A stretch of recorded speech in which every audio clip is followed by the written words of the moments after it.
Probably the biggest outcome of the Nuclear Security Summit in Seoul was the adoption of states moving towards highly enriched uranium for medical purposes to the lower enriched uranium, or LEU. As you know, many medical research and systems use radioactive material for scanning and other medical purposes.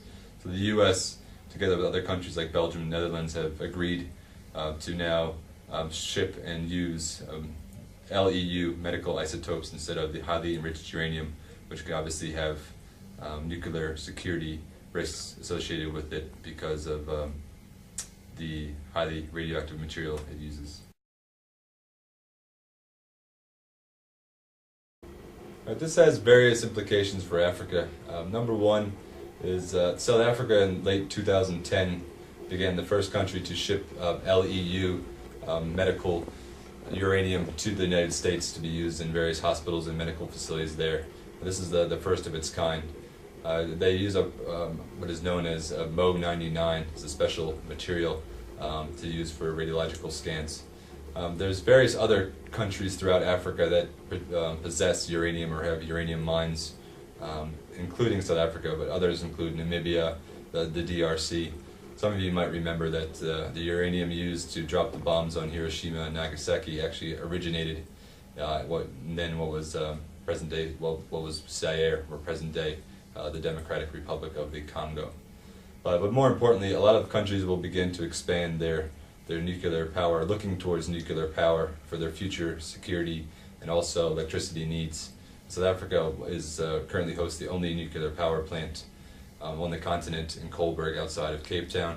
However, other countries are looking to follow suit to diversify their energy resources, so not only solar, wind, but also nuclear.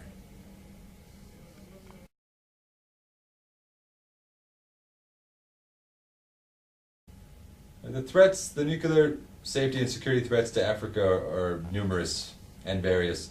We need to remember that nuclear safety is definitely distinct from nuclear security. They're two separate things. Nuclear safety is usually when we refer to nuclear power plants and Fukushima-type disasters. What I mentioned previously, Coburg was the only nuclear power plant currently on the continent. So they have put measures in place to make sure that something doesn't happen like it happened in Japan previously. Nuclear security is definitely a bigger issue. Right, like I mentioned, uranium mines are plentiful throughout the continent, and obviously uranium going missing from mines is a big issue.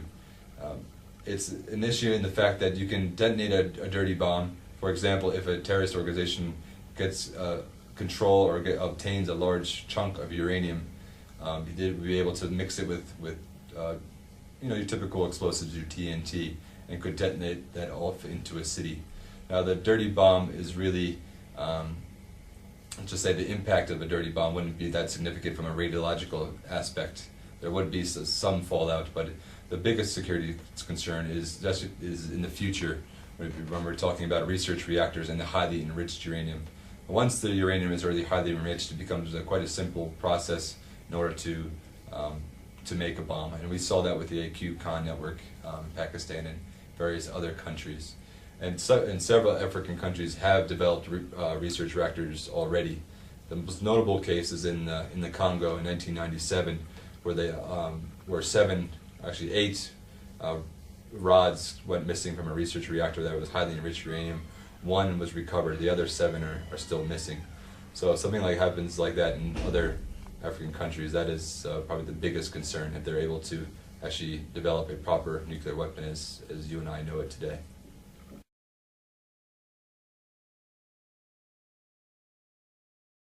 What is the future of nuclear security in Africa?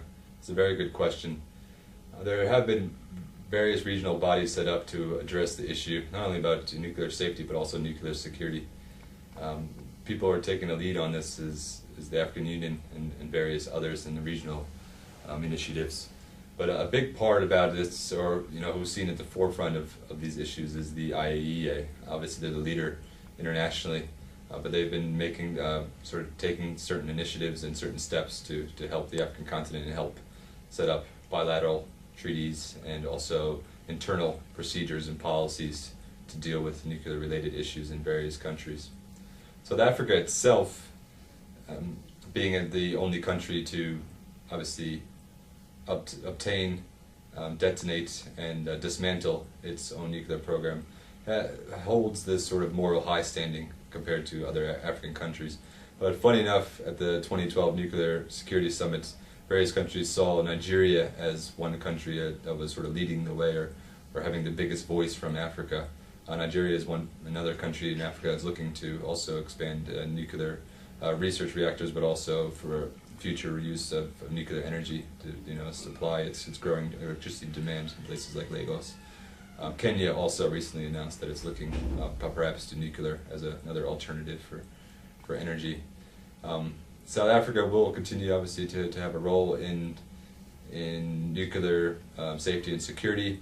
However, as President Zuma said at the Security Summit, it's probably going to be more from the international community itself, from the IAEA, than rather as South Africa taking a frontal stance on this issue.